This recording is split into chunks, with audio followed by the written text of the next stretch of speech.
অবশেষে দেখে ফেললাম সাইফ চন্দন পরিচালিত আরিফিন শুভ ও বিদ্যা সিনহা অভিনীত সিনেমা মালিক। শুরুতে সিনেমাটি নিয়ে অনেক আশাবাদী ছিলাম, কারণ এই জুটির প্রথম সিনেমা ছিল তারকাটা, যা দর্শক মহলে ব্যাপক প্রশংসিত হয়েছিল।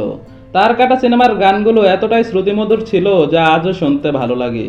অন্যদিকে মালিক সিনেমার ট্রেলার মুক্তির পর দর্শকদের পুরোপুরি হতাশ করেছিল, যা কোনো প্রকার এক্সাইটমেন্ট তৈরি করতে পারেনি।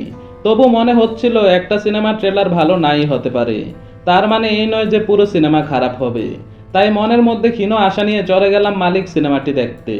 সত্যি বলতে যে ক্ষীণ আশা নিয়ে সিনেমাটি দেখতে গিয়েছিলাম, মালিক সেটুকুও ধরে রাখতে পারেনি। দীর্ঘদিন পর আরিফিন শুভ ও বিদ্যা সিনেমার বড় পর্দায় ফিরে আসা, তাদের এই প্রত্যাবর্তন এত বাজেভাবে হবে সত্যিই তা মেনে নেওয়া কঠিন।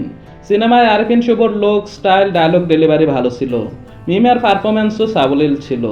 কিন্তু সবচেয়ে বড় দুর্বলতা ছিল সিনেমার মেকিংয়ে, যেখানে পরিচালক সাইফ চন্দন পুরোপুরি ব্যর্থ।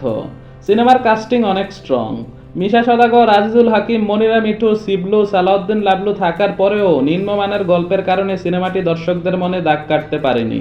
সিনেমাটির সবচেয়ে বড় দুর্বলতা আর সিনেমাটোগ্রাফি। যেখানে রকস্টার বনলতা সেন, রোহিত দুর্দান্ত লেভেলের সিনেমাটোগ্রাফি উপহার দিয়েছে, সেখানে মালিক এখনো পড়ে আছে সেই মান্ধাতার আমলে। শুটিং দেখছে মানুষ, তা দেখা যাচ্ছে সিনেমাতে। কি একটা অবস্থা! সিনেমার প্রতি ডিরেক্টরের বিন্দুমাত্র ডেডিকেশন ছিল বলে আমার মনে হয় না। সিনেমার ব্যাকগ্রাউন্ড মিউজিক ছিল একদম ছাপরি লেভেলের। 2026 সালে এসেও এমন ব্যাকগ্রাউন্ড মিউজিক দেওয়ার আইডিয়া মানুষের মাথায় কিভাবে আসে বুঝতেছি না। মালিক মুভিকে আমার পার্সোনাল রেটিং 3 আউট অফ 10। মুভিটি আপনাদের কেমন লেগেছে অবশ্যই তা কমেন্টে জানাবেন।